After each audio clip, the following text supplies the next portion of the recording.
Jake with Avi-on. You just got handed a project, you know it has Avi-on controls in it, and you are in charge of programming. But where do you start? Let's see if I can help. Download the app from your mobile device app store. You will find it by searching for Avi-on.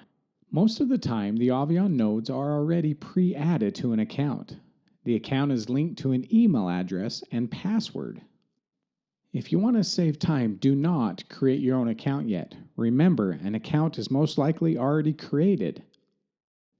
If it came from the Avi-on warehouse, then you will find a bright colored paper that has the site documentation. Look through the boxes of hardware for possible paperwork.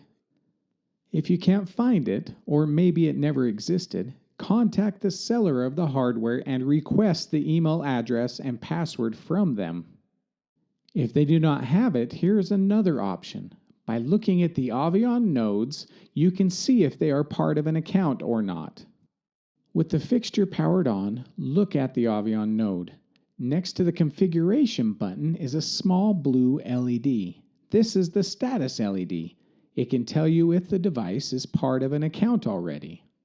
You might need to open the light fixture to get to the Avi-on node. If the blue LED blinks twice with a small pause, it's not part of an account. If the blue LED is not blinking but solid on or off, then it is already part of an account. Hey, here's a tip for you. If you want to test the fixture, you can press the config button twice, and the Avi-on node will make the light go up and down twice. This is a great way to see if it's wired correctly. If you have confirmed they are not part of an account, use the app to create a new account, start to add the devices, and so on. If you have confirmed it is part of an account, but you still do not know the email address, you can get the MAC address from the Avi-on node, or the QR sticker might have been peeled off and stuck to the outside of the light fixture. Email commissioning at avion.com several of the MAC addresses, and Avi-on can look up the account and give you the email address.